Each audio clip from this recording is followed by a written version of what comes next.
Yo, what's up? Magandang araw po sa inyo lahat. Ito nga pala si Joseph. So, kung mapapansin nyo, nandito tayo sa channel na ang Sentensyador. Ewan ko lang kung meron nakakakilala sa akin o doon sa channel ko talaga. Pero dito po muna tayo ngayon mag-upload.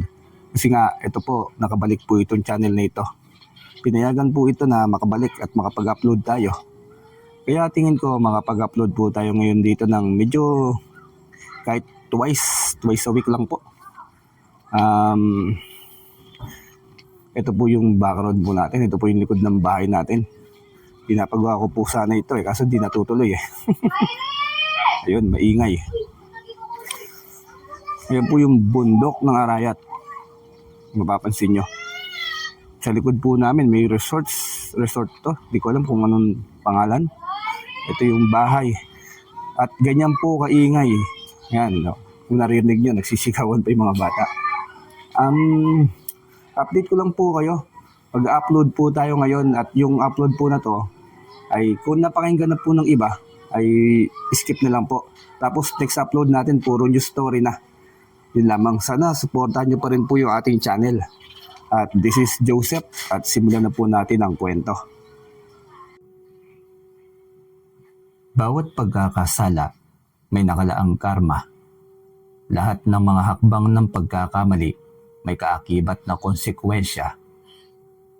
Mag-ingat ka sa iyong pinagkakautangan, lalo na kung ito'y iyong pinangakuan. Minsan ka na rin bang nagpaloko?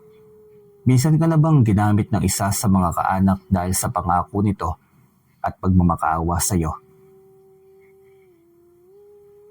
Abalang nagtitinda ng mga gulay at iba pang sangkap pangluto itong si Mang Rosing. Kasama niya ang kanyang may bahay ni si Aling Muray.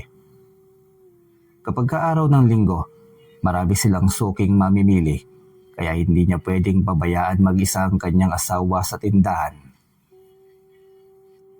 Todo kayod silang mag-asawa dahil ang dalawang anak nilang babae ay parehong kolehiyo na. Bukod sa gulayan, ay isang kakayahan at galing ang biyaya sa kanya ng Diyos, ang pagiging albularyo niya. Tuwing Martes at Biyernes, nasa bahay lamang siya dahil maraming nagdadating ang mga pasyente. Ang mga bagay na yun ay misyon at tulong niya sa mga kababaryo at kababayan. Ngunit dahil busilak ang puso at malaki ang tiwala ng mga ito sa kanyang kakayahan, naging parang hanap buhay na rin dahil sa laki ng naiipon niya sa buong maghapon. Ngunit kulang pa rin iyon para sa pangangailangan ng kanyang dalawang anak na parehong kumukuha ng kursong nurse. Gayunpaman, nagpapasalamat pa rin siya dahil kahit paano, hindi siya nagkanda utang sa mga Bombay at kung ano pang mga pautang sa kanilang baryo. Isang hapon, hindi niya inasahan ang pagdalo ng kanyang pinsang albularyo na si Mang Ewel sa kanyang bahay. Hindi iyon normal dahil halos hindi nga siya nito pinapansin kapag salubong niya ito minsan sa daanan. Pinsang Rosing, ang laki na pala ng bahay mo ngayon. Sementado at kristal. Yayamanin ka na talaga ngayon. Ang laki na ng pinagbago. Yayamanin ka na talaga ngayon. Ang laki na ng pinagbago nitong buhay mo. Totoo nga yata yung hula sa'yo ng lolo natin noon. Gaganda ang buhay mo. Eto na kitang-kitang ebidensya. Salamat naman pero tamang sikap lang ito. Hanggang ngayon wala pa rin naman talagang ipon. Alam mo namang dalawa ang kolehiyo ko. Baka akala mo mayaman na talaga ako. Itong bahay lang naman ang naging pundar ko sa ilang taong pagsisikap Lalo na ako insan, malaki talaga ang problema ko ngayon. Nawawalan na talaga ako ng pag-asa. Bakit naman Insang Ewel, ano bang problema? Lahat naman may solusyon, huwag kang panghinaan ng loob. Baka mamaya kung ano pang negatibong bagay pang maisip mo. Kasi insan, yung pamangkin mong si Junior nasa ospital, na aksidente. Puputulan ng paa sabi ng doktor. Wala naman akong ibang malapitan. Hindi ko alam kung saan ako tatakbo. Grabing sinapit naman. Ano bang ginawa niya? Talagang puputulin ang paa niya. Kawawa naman yung pamangkin kong yon. Walang ibang paraan. Ang mahirap dito wala kaming pera. Insan, baka pwede mo naman akong mapagbigyan. Minsan lang naman akong lumapit sa'yo, hindi ba? Paano yan? Wala rin akong pera. Saan ako kukuha ng pwedeng itulong ko sa'yo? Kung maaari, pwede nyo ba akong iutang sa isang bangko na magpapahiram ng pera? Ako naman ang magbabayad eh. Sa bangko, hindi ko pa naranasang mangutang, insan, natatakot ako. Baka kasi kapag hindi nyo mabayaran bigla na lamang akong hahabulin ng bangko. Paano naman ako? Siyempre, insan, gagawa ko ng paraan. Buhay kasi ng aking anak ang may sasalba rito. Wala kasi akong pwedeng gamitin para makapang-utang eh. Wala akong pwesto ng tindahan, wala rin akong mga ID. At kung meron lang naman ako ng mga bagay na yan, hindi ko naman kailangang ilagay ka sa perwisyo eh. Sige, sabi mo, hindi ako mapapahamak ah. Asahan ko yung pangako mo. Kung hindi lang naman emerhensya, hindi rin ako tutulong. Sabi nang sa'yo talaga ako makakalapit eh, na mapagbibigyan mo ang aking kahilingan. Huwag mo lang sisirain ang pangalan ko, Ewel ah. Pangako yan, insan. Bilang isang kaanak, hindi matiis ni Mang Rosing ang pinsan, lalo na ang buhay ng pamangkin na nasa peligro. Agad siyang nagtungo sa bangko kasama ang asawa upang mapabilis ang proseso. Nang makuha ang pera ay agad din itong ibinigay kay Mang Owel. Napakabait mo talaga, pinsan. Hindi ko inaasahang ganito kabilis mo lang ako mapagbibigyan. Siyempre, buhay ni Junior ang pinag-uusapan dito kaya hindi naman pwedeng palamya-lamya sa paggawa ng paraan. Ito nga pala ang 10,000 piso na pinabibigay ng asawa kong si Muray. Idagdag mo na raw sa mga kakailanganing pinansyal. Naku, napakabait nyo namang mag-asawa. Salamat sa inyo, Rosing. Sabihin mo sa asawa mo maraming salamat sa tulong. Malaking bagay na ito sa akin. Walang anuman, insan. Mag-ingat ka sa biyahe. Nagmamadali itong umalis matapos kunin ng pera. Gumayak na rin siya upang sumunod sa palengke at matulungan ang asawa sa pagtitinda. Araw ng Miyerkules sa tindahan pa rin ang kanyang destinasyon. Pagdating niya sa tindahan ay halos hindi magkanda-ugaga ang kanyang asawa sa dami ng mga mamimili sa kanilang tindahan. Ang tagal mo namang tao ka, kanina pa ako hindi magkanda-ugaga rito. Ang daming tao ngayon, bakit ba ngayon ka lang dumating? Maaga pa naman kapag ganitong oras, di ba, wala pa namang masyadong namimili. Ganitong oras ako dumadating lagi dito eh. Ewan ko nga ba, mukhang sa atin lang din naman maraming namimili ngayon. Biglang nagkumpulan ng mga tao dito sa atin eh. Ganun ba? Parang bukod tanging pinagpala ah. Pero siguro dahil sa minagawa tayong kabutihan kaya tayo pinagpapala. Natapos ang araw na parehong pagod ang mag-asawa. Panay ang reklamo sa pananakit ng katawan at pagod. Ngunit walang magawa dahil sa pangarap na magkaroon ng titulo ang mga anak upang may pagmalaki sa mga kaanak. Lalo na't mababa ang tingin ng mga kaanak sa kanila dahil sa mababang antas ng kanilang buhay. Isang hapon ay nagulat silang mag-asawa nang bumungad sa kanilang tindahan ng tauhan ng bangko. Hinahanap siya at sinisingil sa utang. Ibig sabihin hindi binabayaran ng pinsan ko ang kanyang utang. Nangako siya sa akin na magiging responsable. Bakit ba hindi siya tumupad? Hindi amin yan, sir. Nakikiusap ang pinsan namin. Nakiusap lang siya na ipangutang siya ng ganung halaga kasi nasa ospital ang anak niya. Ang sabi niya magiging responsable siya. Bakit naman ganito, sir? Hindi ko naman po matitiis dahil pamangkin ko ang nasa ospital. Saka nangako siya sa akin na magbabayad siya. Yun pala, hindi hinuhulugan. Ikaw talaga magbabayad nito, sir. Kung hindi niyo mababayaran ay tiyak na makukulong kayo. Tataas kasi ito ng tataas dahil sa interes. Yan na nga bang sinasabi ko sa iyo, Rosing. Puntahan mo yung pinsan mo. Napakatigas naman ng mukha niya. Pagkatapos natin siyang tulungan, ganitong gagawin niya. Hayaan mo, pupuntahan ko mamayang gabi. Pasensya na po kayo, sir. Kung alam ko lamang ng maaga, hindi sana maaga ko napuntahan ng bahay niya. Numero din kasi niya ang binigay niya sa bangko. Kaya tiyak naman na natatanggap niya ang mga reklamo niyo. Puntahan niyo na agad ang bangko. Kausapin niyo na maaga, yung manager. Ako kasi ahente lamang ako na nagbibigay ng impormasyon at paalala. Kayo pa rin talaga dapat na maging responsable dahil sa inyo ito nakapangalan. Paano ba to? May anak pa akong pinapaaral ng kolehiyo. Pag-albularyo lamang at pagtitinda ng gulay ang natatanging hanap buhay ko eh. Paano kung hindi ko mabayaran ito? Paano kung hindi mabayaran ng pinsan ko? Di, ako ang malalagot. Sa inyo nakapangalan ng utang na ito eh. Malaking halaga ito kapag nagtuloy-tuloy. Kausapin niyo na lamang po siya ng maayos. Pataas ng pataas ang interest nito eh. Salamat po sir. Kung hindi pa kayo napunta dito, yung malamang hindi pa namin alam na hindi pala nababayaran yan. Naging kampante lang talaga kami sa bagay na yan. Walang hiyang pinsan na yun ah. Sa lalong madaling panahon po, puntahan niyo na ang bangko. Para maareglo na ito kaagad. Sige po sir, bukas na bukas din kami po mismong mag-asawang pupunta sa inyong opisina.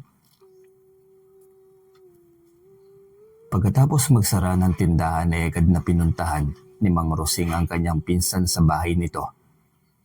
Sa pagiging abala niya ay hindi na siya nagkaroon ng oras na dalawin ito. Pagdating sa harap ng bahay ay nagtaka siya dahil ibang tao na ang lumabas ng pintuan. Agad siyang nangapit bahay at nagtanong. Bakit po? Sino po sila? Ano pong kailangan nila? Ay magtatanong lang sana ako. Andiyan ba si Mang Ewel? Hindi ba't bahay niya ito? Si Mang Ewel po, yung dating may-ari ng bahay. Matagal na silang lumipat, 3 buwan na rin po yata yun eh. Dating may-ari ng bahay? Anong ibig mong sabihin? Hindi na sa kanyang bahay na ito. Sino na palang may-ari nito ngayon? Binili po namin ito sa kanya, 2 buwan na pong nakararaan. Si tatay po ang inalokan niya nito eh. Sigurado ka ba? Wala na dito si Ewel, pati ang asawa at mga anak niya. Hindi na sila dito nakatira. Opo, kami na po ang bago may-ari ng bahay. Binili po namin ito sa kanya. Kung gusto niyo po tanungin niyo na lamang po ang iba't kapitbahay. Wala kasi kaming ideya kung saan po sila pumunta eh. Saan ba kasi sila lumipat ng tahanan? Bakit ba hindi ko alam ang bagay nito? Walang hiyang Ewel yun. Kung ganun ay sinadya niya talagang takasan ng utang. Walang hiya siya. Wala naman po kasing sinabi. Wala po kaming ideya. Hindi rin po namin alam. Saka hindi rin kami malapit sa dating may-ari ng bahay na ito. Kakilala lamang ng pamilya namin noong binili namin itong bahay na ito eh. Sige, salamat sa impormasyon. Aalis na ako. Salamat na lang. Yun na lamang ang naging sagot niya. Ngunit ang totoo ay walang direksyon ng kanyang utak. Magulo ito at hindi niya alam kung paano mag-isip ng maayos. Hindi maintindihang emosyon. Pakiramdam niya naloko siya. Tinaridor ng sariling pinsan. Hindi niya yon matanggap. Hindi pwedeng walang parusa ang ganoong kalaking pagkakamali nito. Kung mayaman siya hindi magiging problema yon. Pero pareho lamang silang kayod kalabaw para makausad. Darating na niya ang bahay nila nang hindi niya namamalayan. Sinalubong agad siya ng asawa na puno ng pagtataka. Ano ba yung mukhang yan? Mukhang naloko ka. Masamang pangitain ito. Naloko nga tayo, Muray. Hayop yung pinsang kong yun, walang puso. Pagkatapos ng ginawa natin sa kanya, ito lang ang igaganti niya. Umayos ka nga, Rosing. Ano bang ibig mong sabihin? Wala na ba siyang balak magbayad ng utang? Abay, hindi pwedeng tayo magbabayad. Saan naman tayo kukuha ng ganong kalaking halaga? Nilayasan tayo ng walang hiyang si Owel. Yung Ewel na yun. Tayo magbabayad ng utang niya dahil sa hindi na natin siya mahagilap pa. Ano? Paano natin kakayanin yan? May estudyante tayong 2. Kulay hiyo yun eh. Ito lang maliit na kabuhayan natin ang inaasahan natin. Paano na yan? Walang problema kung sa tingin ng Ewel na yun naisahan niya ako. Nagkamali siya. Dahil sisingilin ko siya. Magbabayad siya. At hindi ko siya titigilan hanggat hindi niya sinusuko at nagbabayad ng kanyang utang. Ito na nga bang sinasabi ko, ang hirap magtiwala kahit sa mismong kaanak. Kahit kaanak manluloko basta't sa ngalan ng pera, ewan ko na lang. Huwag mo nang problemahin pa, Muray. Ako lang bahala. Napabuga na lamang ng maraming hangin ang kanyang asawa. Mabuting bagay na nagkaroon siya ng kalmado at mabait na asawa. Kung hindi, tiyak na puno ng pagmumura at maraming reklamo ang kanyang tainga. Halika na, kumain na tayo. Bago pa tayo mawalan ng gana. Kanina pa ako nawalan ng gana. Kahit sa buhay. Biruin mo, tayo ang magbabayad ng malaking halaga na hindi naman natin napakinabangan. Yun nga, wala rin naman tayong magagawa. Nandito na to. Kung hindi tayo kakain ay mamamatay tayo. Sino magbabayad nito? Ang mga anak natin? Sino pa nga ba? Halika na, kumain na tayo. Kahit walang gana, pilitin na lang natin. Kailangan nandito na ito eh. Hindi siya makatulog ng gabing yon. Galit at pagsisisi na hindi na kailanman maibabalik. Sana'y hindi na lamang siya nagtiwala. Sana'y hindi na siya nagpadala pa sa kanyang awa. Sariling pinsan lamang niya ang sisira ng kanyang imahe. Hindi siya papayag na ganoon lamang kadali siyang tatakasan nito. Hindi niya kikilalaning pinsan nito kung ganoon lamang din naman ang gawa nito sa kanya. Kung kinikilala at nirerespeto siyang pinsan nito, hindi siya nito tatakasan at ipapahamak sa isang bagay. Araw ng Martes ay sinimulan niya ng unang ritual para sa pagpukaw ng konsensya ng kanyang pinsan. Hindi niya ito patutulugin hanggat hindi ito susuko. Sige, magmatigas ka pa. Tinitiyak ko naman na pinagdurusahan mo ng atraso mong ito sa akin. Anong akala mo sa akin, santo? Pagkatapos mong utuin at lukuhin, ayos lang. Walang pagbabago. Walang galit. Pagdusahan mo ito, Ewel. Sa harapan niya ang 13 itim na kandila. Sa gitna nito ang aklat ng Diyos Mundo, kung saan nakapaloob ang mga orasyon na uusalin, kung ano pa mga dapat gawin upang mas lalong tumindi ang bisa at mas mapabilis pa ang epekto sa kanyang pinsan. Samantalang naiinis na si Aling Badet sa kanyang asawang si Mang Ewel dahil sa hindi ito mapalagay sa kanyang posisyon. Pabaling-baling ng higa, mura ng mura sabay palatak. Nang hindi na matiis ni Aling Badet ay bumangon na ito sa kanyang kinahihigaan. Umayos ka nga, Ewel. Hindi ako makatulog sa iyo eh. Hindi rin ako makatulog eh. Sumasakit na ang ulo ko. Bakit ba mukha ni Rosing na yun ang nakikita ko tuwing ipinipikit ko ang mga mata ko? Yan, baka kinukulam ka na ng pinsan mo. Bakit kasi ganitong kalokohan ang ginawa mo? Niloko mo yung pinsan mo. Sinabi mo pang pinutulan ng paa ang anak natin, gayong maayos naman siyang nakakalakad. Hindi ka na talaga natakot sa karma. Pati kami dinamay mo pa ng mga anak mo. Tumahimik ka, para namang hindi ka nakinabang. Binili kita ng telebisyon na may malaki at makulay ah. Kasi yan ang lagi mong hinihiling. Andyan na yan oh. Ano pa bang nirereklamo mo? Bumili ka nga sa maling paraan naman. Pati pagiging albularyo ng pinsan mong si Rosing ginagaya-gaya mo pa. Gayong wala ka naman talagang alam na lihim na karunungan. Halamang gamot lang naman ang alam mo eh. Tumahimik ka, Badet. Sumasakit ang ulo ko, dumadagdag ka pa. Bahala ka dyan, Ewel. Basta kung anong karma man ang matatanggap mong parusa, sa iyo lang. Huwag mo kaming idamay ng anak mo. Maniniwala ka dyan sa karma. Matulog ka na nga lang dyan. Lumipat na lamang si Mang Ewel sa kusina. Hindi pa rin ito makatulog. Ramdam nito ang pamamanhid ng ulo. Ngunit baliwala dito yon. Iniisip na lamang na napasobra sa paglinom ng kape. Lumipas ang 3 araw. 3 magkakasunod na araw na hindi na ito makatulog. Hindi makakain na tinatamad na magtrabaho si Mang Ewel, kaya sumabog na sa galit si Aling Badet. Ano na, Ewel? Hindi na ba tayo kakain nito? Wala ka na bang plano sa buhay natin? Tumayo ka dyan, hindi yung hihilata ka na lamang sa buong araw. Paano ang pagmamadyong ko? Yun na yun, wala nang kasunod pa? Kung may lakas ka magtrabaho, pwede bang ikaw na lang? Ubus na ang pasensya ko sa'yo, Badet. Sana hindi na lang ako nagpaloko sa'yo. Mamamatay ako ng dahil sa'yo. Ano? Nag-asawa ka lang para may bubuhay sa'yo? Napakabatugan mo naman. Obligasyon mong buhayin ako, kaya magtrabaho ka. Sabi mo naman hindi ba gagawin mo lahat para sa luho ko? Oh, nasa na ngayon? Hanggang doon na lang yon. Mahirap bang intindihin, masakit ang ulo ko. Wala akong tulog. Hindi ako makakain. Nanghihina ako. Kaya kung kaya mong magtrabaho para sa atin, gawin mo. Kung ganyan lang din naman, mas mainam na iwanan na lang kita. Total malaki naman ang ating mga anak. Buhayin mo yung sarili mo. Maghahanap ako ng paraan para may pangmadyong ako. Kahit laman ko, ibebenta ko para lamang sa luho ko. Napakawalang puso mo talaga. Alam mo namang may sakit ako, maaatim mo pa talaga magpaggamit ng isang lalaki. Gayong may asawa kang tao. Bakit hindi, di ba? Karma mo yan. Kasi isa kang huda sa sarili mong pamilya. Mandakin mo, hihiraman mo ang pinsan mo ng malaking halaga tapos lalayasan mo lang. Pinalabas mo pang putol ang paa ng anak natin gayong napakalusog lang naman at walang diferensya. Hindi rin nagkaroon ng aksidente. Siguro nga karma mo na yan. Suluhin mo yung karma mo. Nakinabang ka rin naman.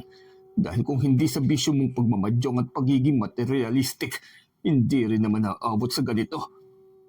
Hindi, dahil wala akong ideya. At huli mo nang inamin sa akin. Kaya kung pwede ba, huwag mo akong masisisi. Suluhin mo yung karma mong huwad na albularyo. Dahil sa peking panggagumot mo, wala nang nagtitiwala pa sa'yo. Badet, asawa ko, nangako kang sasamahan mo ako sa kahirapan at kasaganahan. Ngayon, sa akin mo lang ipapasalo ang lahat. Hindi ka sali doon ng kasamaan, kaya suluhin mo, iyong-iyo yan. Sugarol ako pero hindi pa naman nangyari na nagnakaw ako sa mga kaanak ko. Ikaw, ang tibay rin ng bitukan mo eh. Wala nang nagawa pa si Mang Ewel nang iwanan ng asawa nito, ngunit nagmamatigas pa rin itong sumuko kay Mang Rosing. Hindi, nagkataon lang ito. Mabait si Rosing. Hindi niya magagawa sa akin to. Kaya niya akong patawarin. Maliit na bagay sa kanyang ganitong pangyayari. Isang matandang lalaki ang dumaan sa kanilang bahay. Nakita nito si Mang Ewel na nakahiga at nanghihina. Bigla itong nagsalita ng hindi nito inaasahan. Isuko mo yung kasalanan mo. Kung hindi, iyan na magdadala sa'yo sa kalaglagan. Mamamatay ka ng dahil sa kasalanang hindi mo pinagsisihan. Oy matanda, lumayo ka sa bahay ko. Huwag mong bisitin ang araw ko dahil matagal nang nagkanda leche-leche ito. Bahala ka kung magmamatigas ka pa. Pinagsabihan kita dahil naaawa lang ako sa iyo. Diretso nang tumalikod ang matanda. Hinayaan lamang din ito ni Mang Ewel na noon ay halos magdikit na ang kilay. Samantalang halos araw-araw ay nakasimangot si Aling Muray habang nakatulala, lalo na kapag wala nang mamimili. Naaalala lagi nito ang malaking bayarin sa bangko na tinakasan ng pinsan ng asawa nitong si Mang Rosing.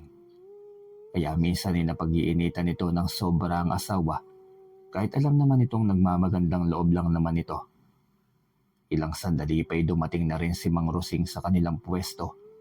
Mas mabigat ang mukha ni Mang Rosing higit pa sa kanya, kaya kunot noong napatanong si Aling Muray. Ano na naman niyang mukhang yan? Parang mas matindi pa yata yung tama mo kaysa sa akin na. Apektado ka na rin ba?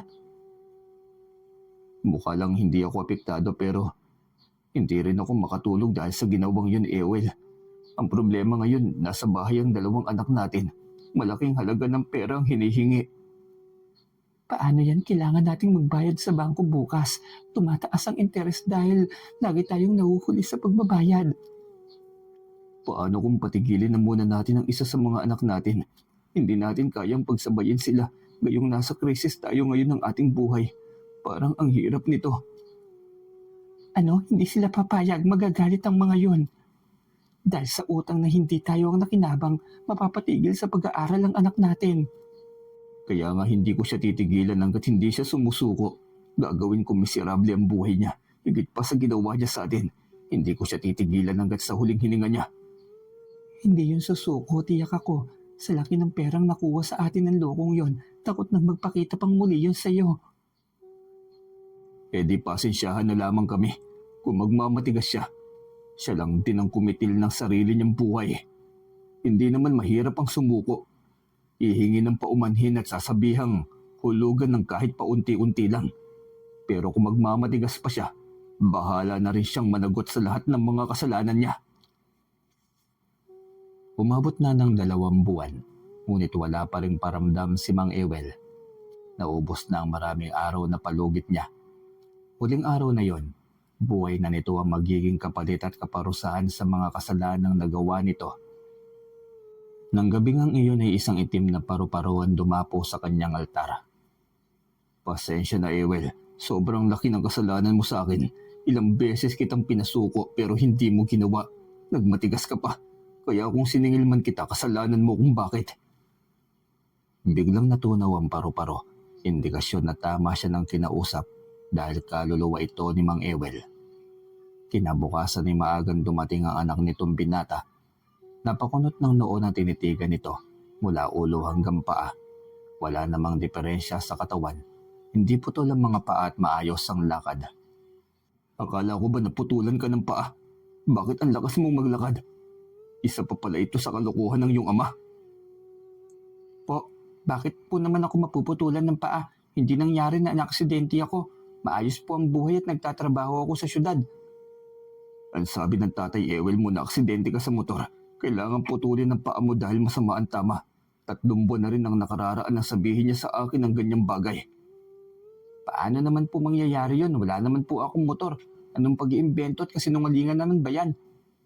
Akala ko may bago kang motor eh. Yun naman kasi ang pinagyayabang ng iyong ama. Hindi pala totoo yun. Wala na po akong motor. 5 taon na po akong walang motor. Kaya wala akong aksidente na nangyari, Tio Rosing. Ang daming kalokohan ng iyong ama. Hindi man lamang na konsensya. Bakit ba bigla na lamang siya nagkaganyan? Hindi naman siya ganyan dati ah. Patawarin niyo na po ang tatay ko, Tio Rosing. Ang totoo ay nandito ako dahil gusto kong sabihin sa iyo na wala na ang tatay. Natagpuan siya ng kapitbahay na wala ng buhay. Kung hindi pa nangangamoy, walang nakakaalam na wala na pala talaga siya. Pasensya na kung nangyari man sa ama mo ang bagay na yan, Junior. Walang puso ang iyong ama. Walang konsensya. Walang pagsisisi. Bakit po parang galit na galit kayo sa tatay? Bukod sa kasinungalingan, may atraso pa po ba siya sa iyo? Wala rin silang sinabi tungkol sa bagay na yan. Wala po, ano po ba yun, Tio? Subukan mong tanungin ang iyong ina, mas mainam na sa kanila manggaling, hindi sa akin. Mukhang may alitan pala sa pagitan niyo ni tatay. Sana po mapatawad niyo na po siya, Tio. Hindi ko alam kung anong ginawa niya pero ako na pong hihingi ng paumanhin. Umuwi na rin ito matapos sabihin ng bagay na yon. Hindi nagabot si Mang Rosing kahit kaunting halaga. Kapos na rin siya dahil sa ginawa sa kanya ng pinsan. Mabigat ang loob niya. Hindi niya gustong gawin yon. Matigas lamang ang puso ni Mang Ewel. Hindi nito ginawang harapin ang kasalanan nito. Bagay na hindi niya matanggap at nagudyok sa kanya upang taasan pa ang parusa. Nalaman ni Aling Muray ang nangyari. Lubos itong nabahala. Agad nitong sinumbatan si Mang Rosing. Alam nito na siya ang may kaalitan sa kanyang pinsan. Wala siyang balak magbayad, diba? Kaya pinagbayad ko siya sa ibang paraan. Rosing, pinaslang mo yung tao. Hindi naman tama yun. Diyos ko, Rosing, bakit mo ginawa yun? Disiplina lang sana. Disiplina lang. Huwag ka nang sumobra pa doon. Kalabisan na yon. Nagmatigas siya. Wala siyang balak pagsisihan ng maling nagawa niya. Kasalanan ko bang inudyok niya ako? Gusto niya subukin ang kaalaman na mayroon ako. Na mismo siya. Alam niya kung anong kaya kong gawin. Wala na ang kasalanan doon. Diyos ko, Rosing. Paano kung malaman ito ng anak niya? Paano kung bumalik sa atin ang nagawa mo? Wala tayong kasalanan. Pinagbayad ko sila sa pagkakamaling nagawa nila. Karapatan kong maningil. Dahil nagkanda leche-leche ang buhay ko dahil sa ginawa niya. Ewan ko ba, Rosing, kinakabahan ako sa iyo. Sa ginawa mong ito, manalangin ka. Isuko mo ang iyong sarili. Ang ginawa mong pagkakamali. Sinabi ko na sa iyo, walang dapat ikatakot. Dahil wala naman tayong kasalanan. Naningil lang tayo. Kasalanan niya dahil nagmatigas siya. Todo dasal si Aling Muray na sana'y walang mangyaring masama sa kanyang pamilya. Sa 2 anak, kahit naganda hirap ang buhay, ay hindi sila sumuko. Hanggang sa makapagbayad ng malaking utang na hindi naman sa kanila. Isang bagay na hindi na dapat nangyari pa. Isang aral na dapat ay huwag magpaloko sa kahit mismong kaanak. Huwag ipagamit ang ating pangalan sa ngalan ng pagkakautang dahil tiyak na tayo ang mananagot at tayo ang mapeperwisyo habang ang totoong may utang ay tila nawawalan ng pakialam. 5 taon ang lumipas, tuluyan na silang nakawala sa madilim na alaala ng kahapon. Nagkaroon ng mga apo dahil parehong nag-asawa na rin ang kanilang mga anak. Patuloy ang pagiging manggagamot ni Mang Rosing dahil mas lalo lang dumami ang mga taong nagtitiwala sa kanyang galing.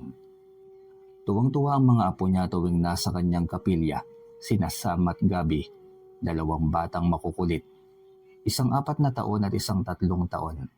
Parehong malapit ang loob sa kanya at gustong lagi ay nakikita siya. Sam, pakiabot naman ang botse kong yan gagamitin ng lolo. para gumaling na itong isang pasyente natin. Patakbo yung tinungo ng bata. Napakabibo nito. Agad nitong iniabot ang bagay na yon sa kanya. Ito po lolo, turuan mo po akong manggamot lolo para mabilis natin silang matapos. Ang dami po nila kawawa naman yung nasa hulihan pa. Dapat ay maggamot sila agad. Naku apo, sobrang bata mo pa. Saka na kapag malaki ka na. Para alam mo kung ano ang dapat gagawin. Sa ngayon, mag-aral ka muna sumulat at magbasa. Iyan talagang unang dapat matutunan ng isang bata. Nakakaunawa ba, Sam? Oo naman po lolo, naiintindihan ko po. Si Gabi. Si Gabi din lolo, nakakaintindi. Turo kayo kay Gabi paglaki ni Gabi Sabat din ng apo nitong si Gabi. Ay oo, nakakatuwa naman talaga itong mga apo kong ito. Pero alam niyo mga apo, hindi madali ang gawain ng pagiging isang albularyo.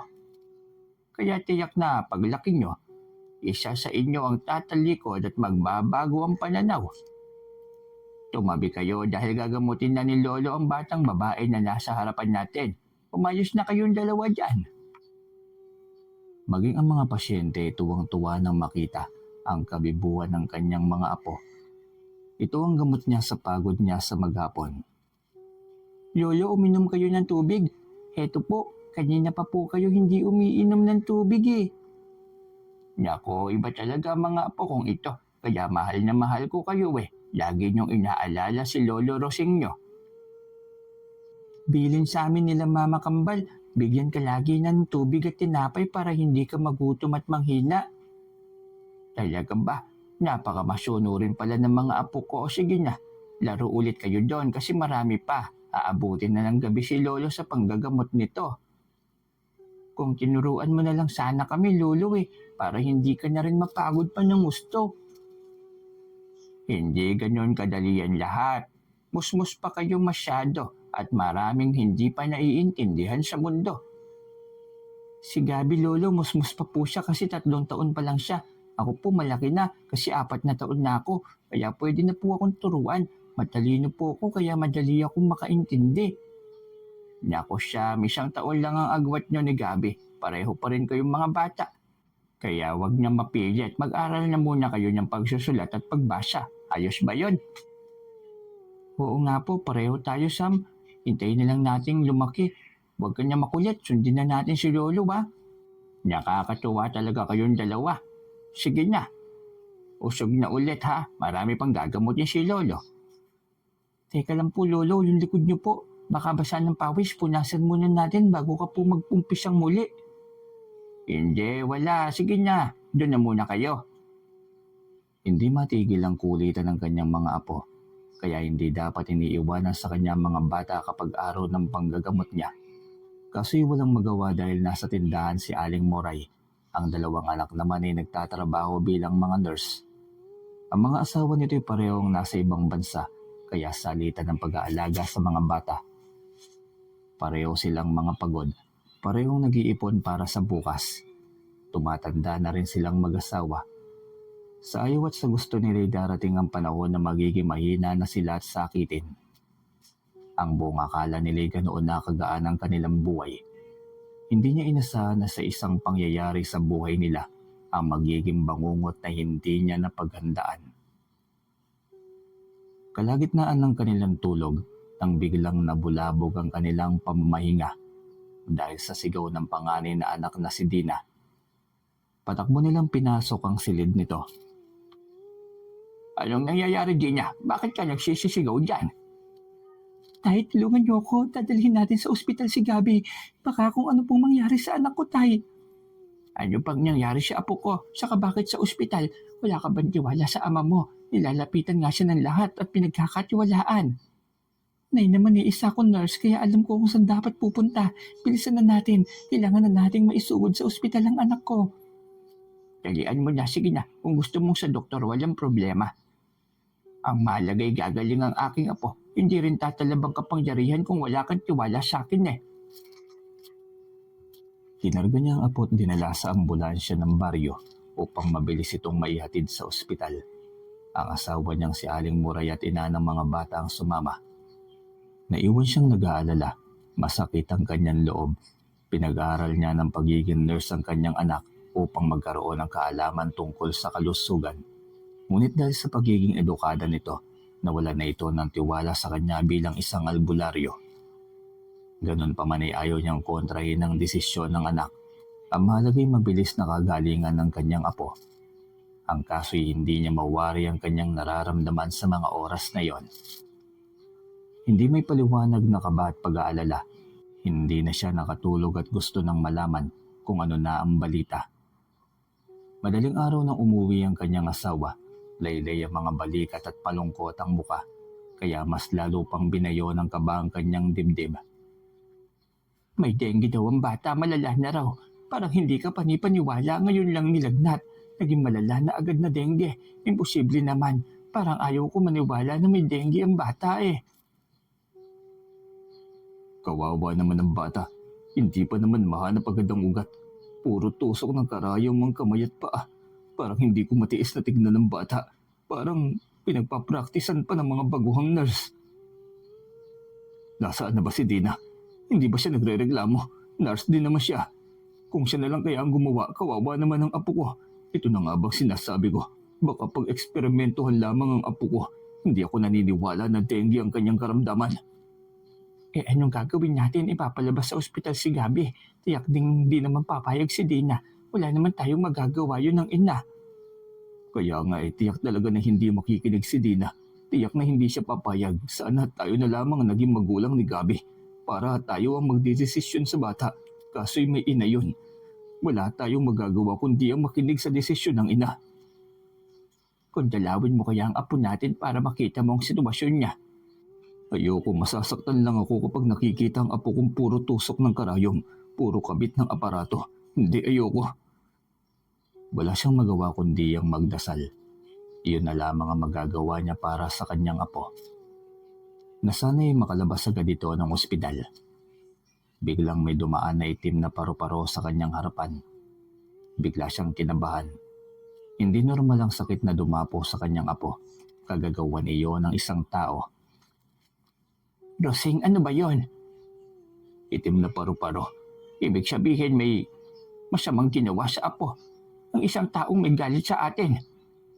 Eh sino namang gagawa nito sa apo natin? Bakit sa isang bata pa nila ginawa? Hindi ko masasagot. Kung nandito si Gabi siguro maggagawaan ko ng ritual. Malalaman ko kung sino ang may gawa nun. Paano ba natin sasabihin kay Dina na ang bagay nito'y ganyan? Tiyak din naman akong hindi maniniwala sa atin ng batang yun eh. Kaya nga, hindi naman po pwede na doon ako magsisindi ng kandila sa ospital. Isa pa'y hindi gagana ang kapangyarihan ko kay Gabi kung ayaw maniwala sa akin ni Dina. Wala silang maisip na paraan. Para kay Gabi ay mas lalong napalayo ang kanilang apo nang tawagan sila ni Dina dahil dadalhin si Gabi sa malaki at pribadong ospital ng syudad. Anak, makinig ka sa akin. Iuwi mo dito ang apo ko dahil walang doktor na makapagpapagaling dyan. Tay, pasensya na po kayo pero hindi ko po ilalagay sa alanganin ang buhay ng anak ko. Kailangan niya ng magaling na doktor kaya nga ililipat kami ng pribadong ospital. Anak, makinig ka naman sa iyong ama. Baka huli mo ng pagsisihan ng desisyon mong ito.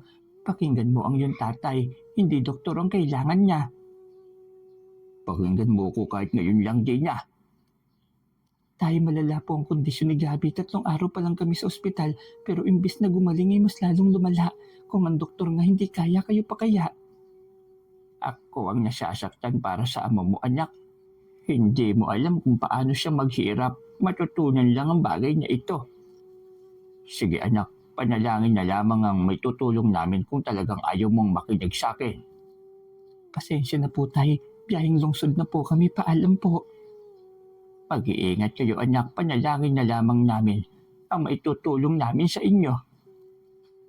Wala silang magawa sa pagmamarigas ng anak, mas lalo pang napalayo sa kanila ang apo. At habang tumatakbo ang oras, mas lalong nagiging kabado si Mang Rosing. Hanggang sa tumawag ang anak para ibalita na wala na ang kanilang apo. Ginilitan ng 1,000,000 beses ang kanyang puso. Wala nang mas masakit pa sa nangyaring iyon sa kanyang apo. Ngunit hindi matatapos doon ang lahat. Aalamin niya kung sino ang may gawa nito. Pagbabayarin niya kung sino man ang walang pusong gumawa ng bagay na yon. Pagdating pa lang ng bangkay ni Gabi, ay inilagay niya agad sa likod ng bata ang nakasulat na katanungan. Ang kasagutan ng tanong na yon ay ihahayag sa kanya ng bata sa kanyang panaginip. Walang humpay na iyakan. Maraming nagdatingan ng mga kapitbahay. Hindi makapaniwala sa biglaang pangyayari. Kay bibo pa ng bata ng araw na yon. Gustong sisihin ni Mang Rosing ang anak. Ngunit ayaw niyang mas lalo pa itong maglugmok sa sakit ng pagkawala ng anak nito. Wala namang magulang ang gustong ipahamak ang anak. Ang gusto nito ay kagalingan. Ngunit mali ito nang nilapitan. Dahil sa ganoong sitwasyon at kondisyon, siya dapat ang gagawa ng paraan para mapagaling ang apo. Kung ipinagkatiwala lamang sa kanya ang anak niya, ang buhay ng kanyang apo. Umiiyak na lumapit sa kanya ang pinsan nitong si Sam. Humihikbi ito sa sakit ng loob dahil sa pagkawala ng pinsan nito. Kanya apo, masaya din naman si Gabi sa paraiso na kanyang pinasukan. Doon walang pagod, walang lungkot, lahat masaya. Higit sa lahat, marami siyang mga kasama na mga kapwa niya anghel. Talaga po, Lolo, pikalaro din siya doon, di masaya lang siya kahit wala tayo. Siyempre, marami siyang kalarong anghel kasi anghel na ang pinsan mo. Marami na siyang kalaro doon. Ang daya naman pala niya, iniwan niya ako mag-isa dito. Bahalang araw magsasama tayong lahat sa paraisong yon. Hindi pa kasi natin oras kasi nga may mission pa tayo. Hindi natin alam kung gaano pa kalawak ang mission natin sa mundong ito. Pareho tayo ng mission, Lolo. Magiging manggagamot din ako sa huli. Depende, pwede rin naman kung anong gusto sa'yo ng tadhana. Hindi rin kasi natin alam kung saan tayo ilalagay ng Diyos. Kung ikaw na lang ang gumamot kay Gabi, Lolo, sana naglalaro pa kami hanggang ngayon eh. Si Tia Dina mo kasi ang pwedeng gagawa ng desisyon para kay Gabi. Wala na tayong magagawa pa ron. Kasalanan ito ni Tia Dina eh. Huwag mong sabihin yan na po, baka marinig ka ng tiyo mo. Napabuga na lamang siya ng hangin. Mas mabuti pa ang 4 na taong bata. Kaya siyang paniwalaan. Lalo na ang kanyang kakayahan. Wala na siyang nagawa pa. Tapos na ang lahat. Hindi na niya may babalik pa ang buhay ng kanyang apo. Ating gabi na nang magpahinga siya dahil na rin sa pamimilit ng kanyang mga anak na matulog na. Pumasok na rin siya at nang dahil sa pagod ay mabilis lang siyang nakatulog. Madaling araw nang bubungad sa kanyang harapan ng kanyang apong si Gabi.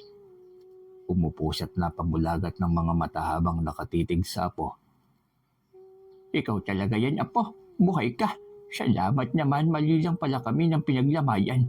Nandito ka na sa harapan ko ngayon.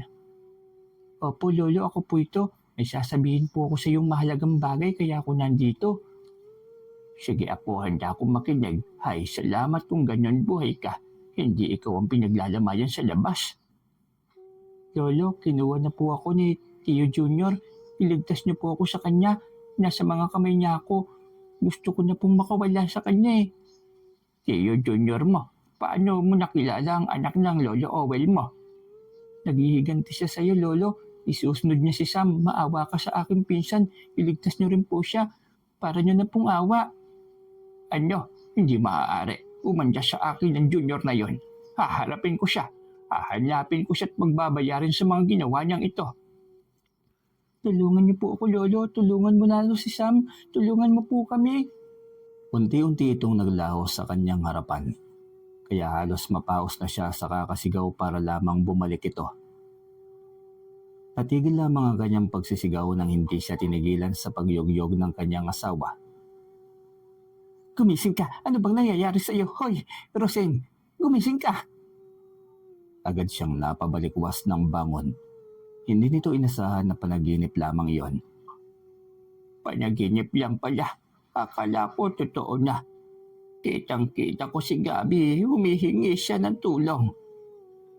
Oo, bakit ba? Ano bang naging panaginip mo? Masama ba? Sabihin mo nga, ano nga ba? Si Gabi. Sinabi niya sa akin kung sino ang may gawa sa kanya. Ang hayop palak pang isunod si Sam. Kung ganyan, totoo nga bang hindi normal ang kinamatay ni Gabi? Oo, Moray, pero wag mo na ikwento pa sa mga anak natin. Nurse ang mga yon, kaya tiyak na hindi naman tayo paniniwalaan kung ganun ang kwento. Kawawa naman ng aking apo. Luluhod sa akin ng junior na yon. Hindi ko siya titigilan hanggat hindi siya sumusuko sa aking harapan. Saan naman kaya siya natuto ng ganung uri ng kaalaman? Sinong nagturo sa kanya? Lahi kami ng mga albularyo. Hindi imposible kung nakahanap ba siya ng ibang kaanak namin na magaling sa ganitong gawain. 5 taon na rin ang nakararaan, tiyak na marami na siyang natutunan. Pero alam niyang mali ang kanyang ginawa. Mali ang ginawa ng kanyang ama, kaya nagawa mo rin yung bagay na yon. Hindi dapat siya gumawa ng ganitong bagay, saka bakit naman sa inosenteng mga bata? Dahil mahina ang mga bata, Moray, madaling atakihin. Traidor siya, at hindi ako papayag na hindi ko may paghiganti si Gabi. May babala pa sa akin si Gabi. May balak din siya na atakihin si Sam. Hindi ko hahayaan yon. Ngayon pa lang lalagyan ko na ng proteksyon ng aking apo. At sa oras ng pag-atake niya, babalik agad sa kanya ang kanyang ginawa.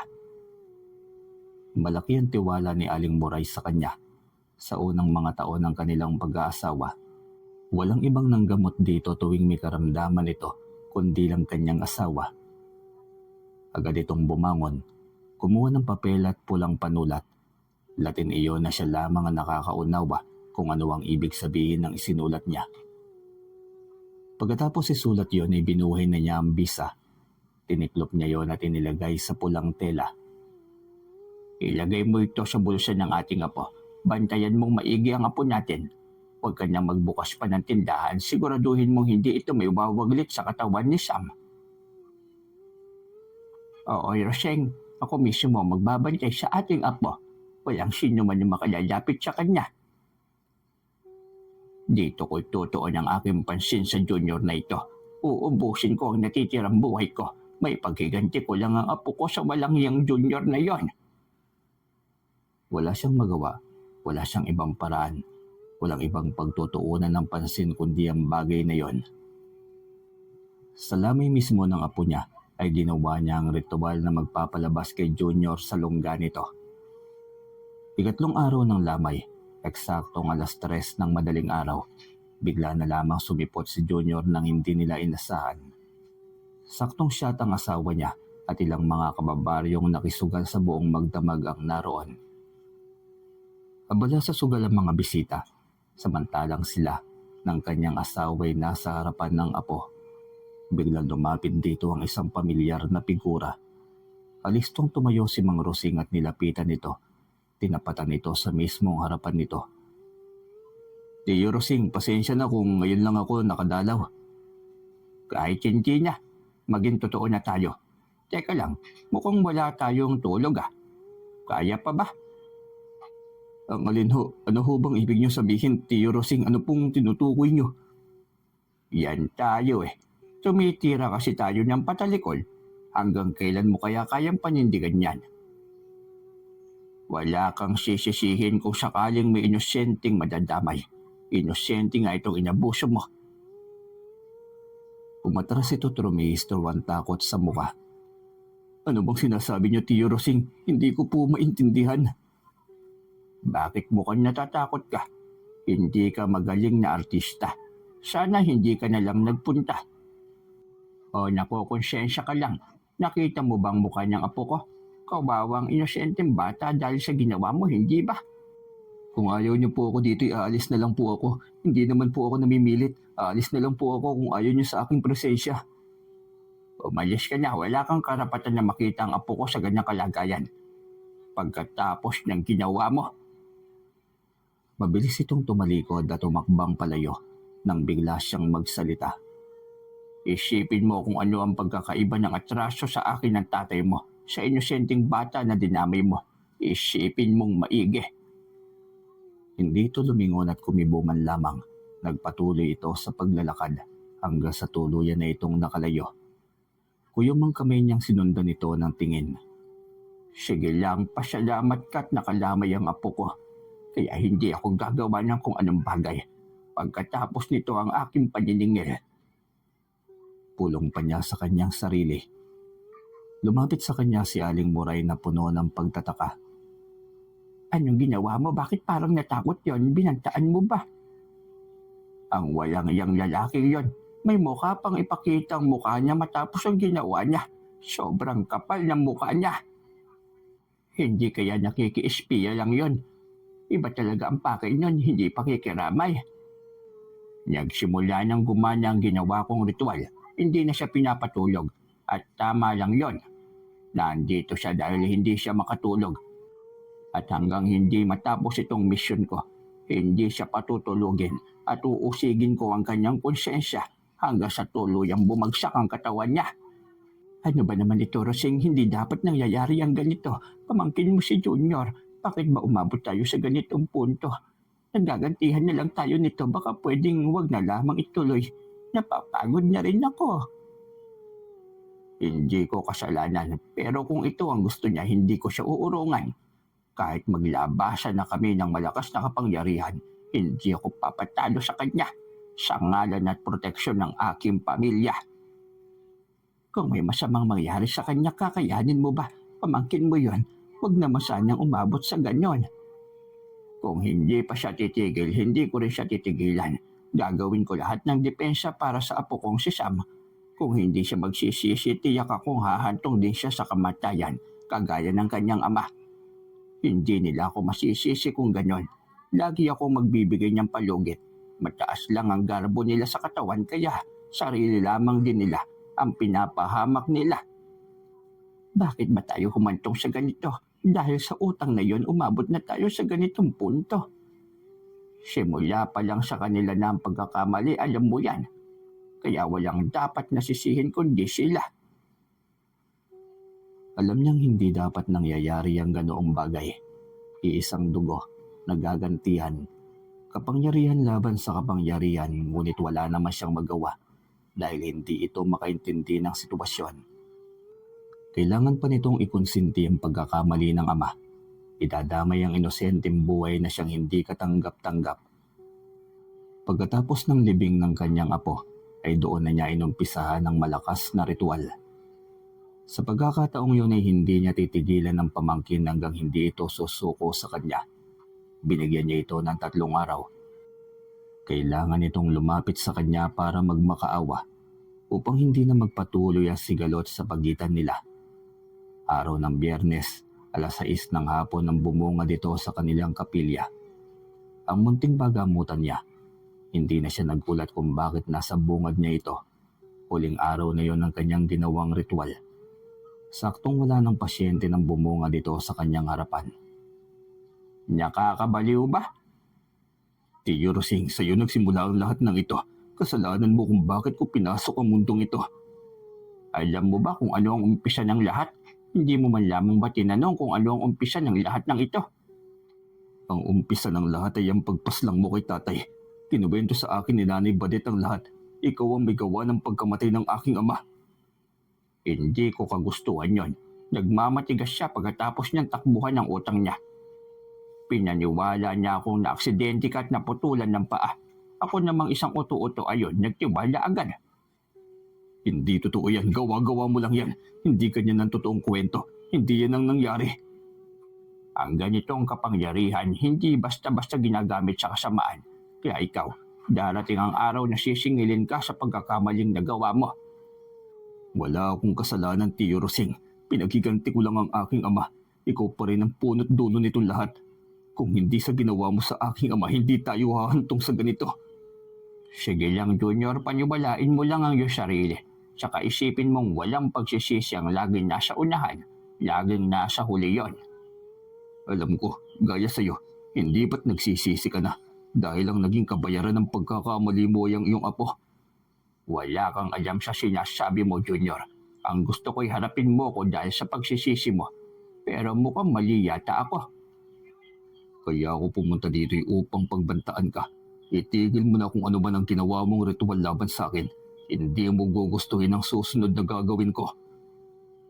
Talagang nagpunta ka dito para bayaan ako. Ang tigas ng mukha mo. Anong akala mo, ganun na lamang? Ganun ka kalakas? Binata pa lang ako, gamay ko na ang gawain ito. 5 taon mo lamang inaral yan, Junior. Isipin mo sa sarili mo na sarili mo ang nakataya rito. Huwag kang mayabang, Tiyo, porket tumanda ka na sa ganyang bagay. Yun lang ang pinunta ko rito. Itigil mo nang ginagawa mo sa akin. Nakakatawa ka. Nakikita mo ba yung mukha mo? Halatang naghihirap ka niya. Ayaw lang aminin. Ayoko madamay ang mga inosenteng anak mo. Tayo lamang ang may alitan. Labas sa mga bata. Umalis ka na't pag-isipan mong mabuti ang mga kilos mo. Wala itong paalam na umalis. Hinayaan niya ito. Mukhang maling kwento ang nasagap nito. Pero kung magmamatigas ito'y wala naman siyang magagawa. Bawat atake nito'y babalik lamang din sa mismong katawan nito. Kaya hindi na siya nagtataka kung bakit nangangayayat na ito at madilim ang paligid ng mga mata. Pagdating niya sa bahay, naabutan niya ang mga anak kasama ang apo at asawa na naroon lahat sa sala. Iyakap si Samat ng ina nito. Tila ba may ginatatakutan ng bata, kaya natanong niya kung bakit at anong nangyari sa anak. Ano bang nangyayari sa apo ko? Bakit ganyan ang itsura niya? May nakita raw siyang lalaki, masama ang tingin sa kanya, kaya biglang natakot ang bata. Nagkubli sa akin at ayaw niyang umalis. Opo, Lolo, galit siya sa akin. Para niya po akong kakainin eh. Baka imahinasyon mo lang yun, anak. Napakalayo ng gate para makita mo pa kung sino ang taong naroon at sumilip. Umika pa ng kanyang ina. Huwag niyong hayaang mag-isa ang bata. Dapat lagi may nakamata sa kanya. Maraming masasamang loob ang naglilipa niya. Hindi natin alam kung anong uri ba ng tao yon. Nasa tabi nga ako, sumilip din ako para tignan na sinasabi niyang lalaki. Wala rin naman ako nakita eh. Ang mabuti pa'y maghapunan na tayo para makapagpahinga na tayong lahat. Halika na, Sam, kumain ka na at magpahinga para hindi mo na makikita pang masamang tao na yon. Baliwala yun sa ina ni Sam na walang ideya sa mga nangyayari. Subalit alam ni Mang Rosing sa kanyang sarili na patuloy pa rin ang ginagawa ni Junior. Hindi rin siya nagpabaya. Pagkatapos ng hapunan ay diretso na siya sa kanyang altar. Mas matinding atake ang gagawin niya sa gabing yon. Mas lalong hindi niya patutulugin ang kanyang pamangkin hanggang sa mag-imbestiga ito ng buong katotohanan at mapagtanto nito ang ginawang pagkakamali. Sa panig naman ni Junior, ating gabi na at mahapdi na ang kanyang mga mata, ngunit ayaw magpahinga ng kanyang diwa. Gising na gising pa rin ito, kaya nagpa siya itong bumangon at puntahan ang ina nitong si Aling Badet. Naabutan nito ang ina sa madyungan kung saan niya ito madalas mahanap. Nagulat ito nang makita siya sa kalagitnaan ng gabi. Oh anak, anong ginagawa mo rito? May pera ka ba dyan? Pengin naman no. Wala na akong pera eh. Nay naman, hating gabi na, dito ka pa sa sugalan. Magpahinga ka na dahil masama sa kalusugan mo, nagpupuyat, matanda ka na eh.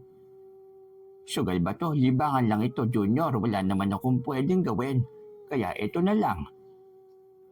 Umuwi ka na po, Nay. May pag-uusapan pa tayo. Mahalagang bagay ito kaya pakiusap, halika na. Ano bang pag-uusapan? Dito mo na lang itanong. May laro pa ako eh. Ano ba yan, Junior? Minamalas mo naman ang laro ko eh. Nay, pwede ba mahalaga ito kaya halika na. Sumama ka na sa akin sa bahay ngayon din. Sandali, oo, nasasama niya. Nangihila ka naman agad eh. Ang bagal mo kasi. Saka mag-uumaga na. Matulog ka rin, hindi puro pagpupuyat na lamang sa mga walang kwentang bagay. Kapag nagkasakit ka, sinong gagastos? Ako pa rin naman eh. Wala itong magawa kundi ang sumama sa kanya. Pagdating ng bahay ay padabog siya nitong tinanong ni Aling Badet. Ano bang tanong yan at kailangan dito pa pag-usapan? Nakakainis ka naman, Junior. Nay, nakita mo ba ang mukha ko? Yung mga mata ko, napansin mo ba? Siyempre, kamukha pa rin ng iyong ama. Wala namang nagbago. Anong klaseng tanong ba yan? Yan lang naman pala eh, kailangan mo pa talagang umuwi. Hindi ako nakikipagbiroan na ilang araw na akong walang tulog. Nakikita sa mga mata ko, di ba? Nangingitim na ang paligid ng mga mata ko. Syos, yun lang naman pala ang problema. Pumasok ka doon sa kwarto mo at matulog. Tapos mawawala na yung pangingitim ng mga mata mo bukas. Sagutin mo na lang ang tanong ko, Nay. Bakit namatay ang tatay? Anong ginawa niya bago nangyari sa kanya ang bagay na yon? Ayoko maglokohan tayo. Ang hirap mong kausap. Hindi ka makaintindi. Hindi pa tayo tapos dyan, anak. Sinabi ko na, di ba? Sa ritual na ginawa ng Tiyo Rosing mo, yun ang kinamatay niya. Ano bang kasalanan ni tatay? Bakit ginawa ni Tiyo Rosing yun ng walang kasalanan? Wala kang sinabi sa akin sa bagay na yon. Sinaraan mo sa akin ang Tiyo Rosing pero hindi mo sinabi ang totoo. Hindi ko alam, mabuti pa'y kalimutan mo na ang bagay na yon.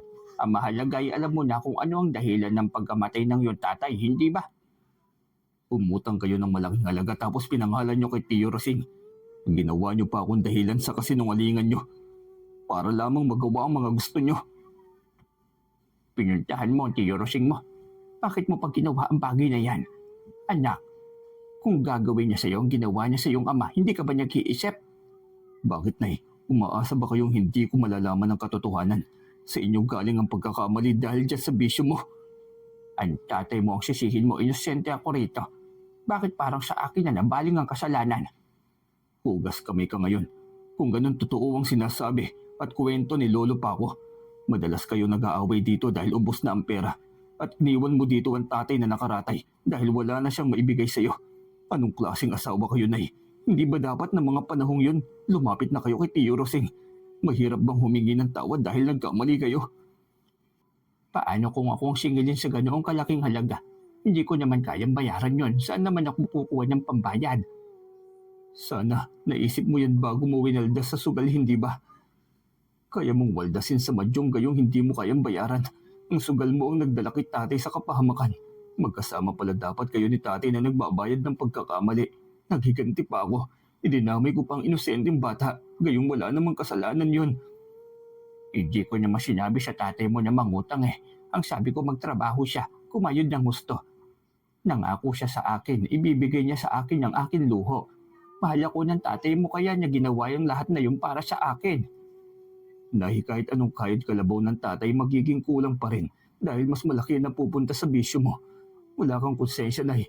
Paano ka pa nakakatulog ng maayos pagkatapos mamatay ni tatay? Nangako siya sa akin noon, gagawin niya lahat para sa kaligayahan ko. Eh ito lang naman ang kaligayahan ko sa buhay, pabayaan mo na lang ako.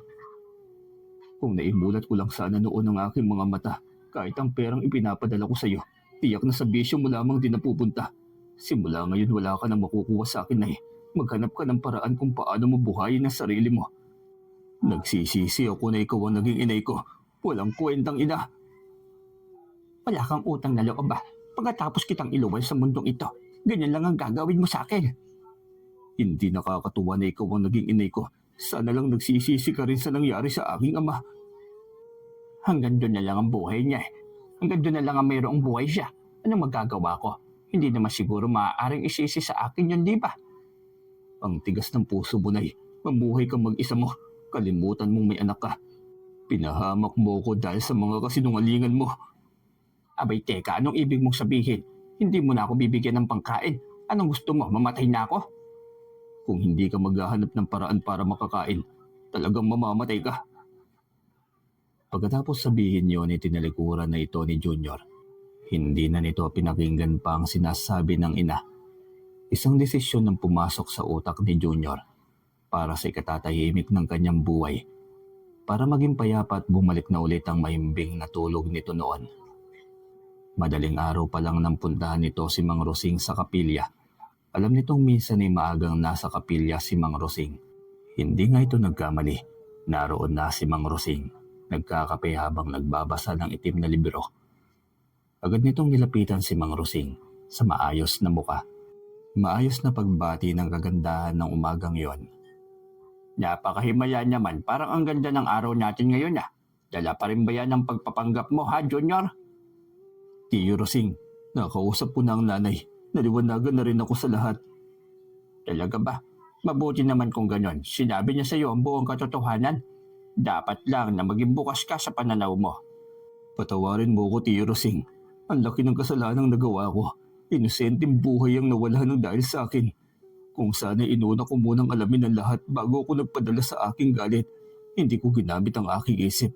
Ang puso ko agad ang pinairal ko. Ang galit ko agad ang namayani. Makapagpatawad naman ako pero alam naman natin na may karma ang bawat ginagawa natin. Sana lang hindi ganun kalala.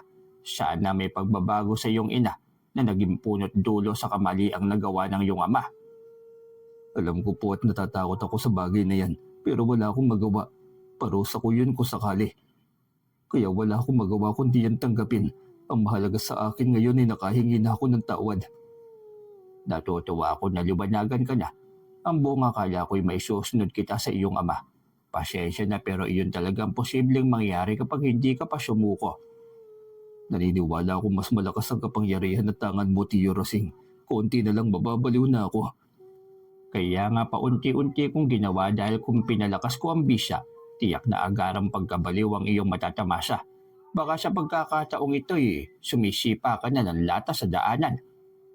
Salamat, Tio Rosing, sa binigay mong pangalawang pagkakataon para maitama ko ang pagkakamali ko.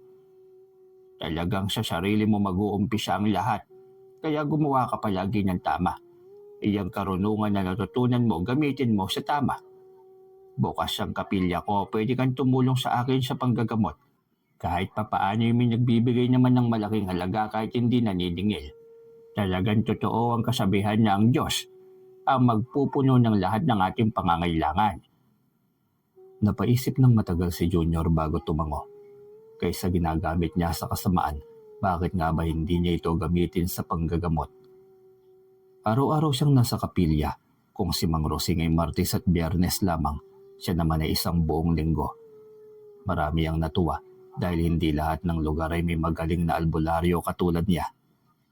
Naging masaya si Junior sa kanyang trabaho. Marami na ang kumilala sa galing niya at ikinatuwa iyon ni Mang Rosing. Patanda na rin siya at hindi niya alam kung kailan magwawakas ang kanyang buhay. Kaya mas mainam na may magmamana ng kanyang galing at kakayahan sa panggagamot. Ngunit isang araw, isang masaklap na balita ang bumungad sa kanya. Mang Rosing, alam mo ba kung ano ang nangyari kay Junior kung kaya't hindi siya narito ngayon? Yun nga ang haba ng pila pero wala siya. Ano bang nangyari sa tao ngayon? Napagod yata. Hindi po, ang totoo ay nasa ospital siya. Sabi nang nagdala sa kanya. Ospital? Bakit ba? Ano ba nangyari? Nagulungan ng truck ang kanyang mga paa. Ang sabi ay puputulin daw. Natulala siya nang marinig yon.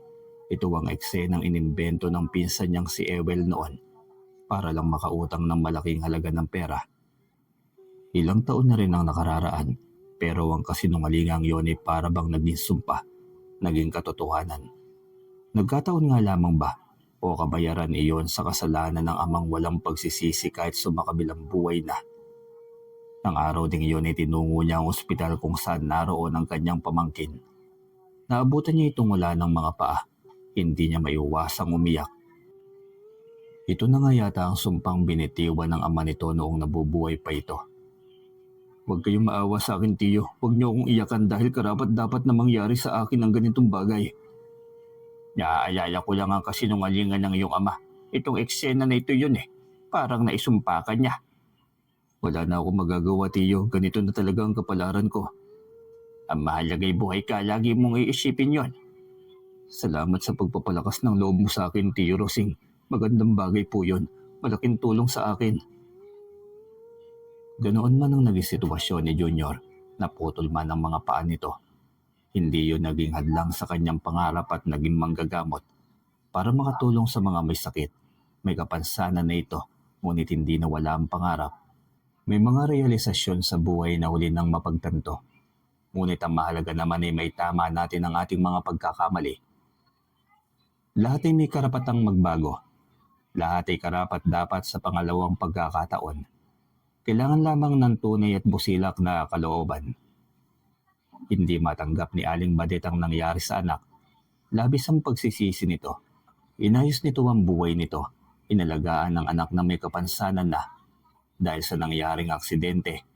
Ganoon naman talaga. Hindi natin maimumulat ang ating mga mata sa panahong wala tayong nakikitang bagay na dapat nating pagsisiyan. Bali hanggang dito na lamang po yung kwento.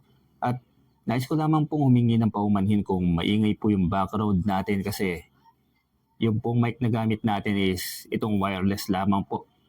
Susubukan ko pa rin pong gamitin yung dati nating ginagamit para medyo buo yung boses at mas maganda pong pakinggan. Pero sa ngayon, pagtsatsagaan po muna natin ito at sana po ay suportahan niyo pa rin po ang ating channel. Yun lamang po. Maraming salamat po sa inyong lahat.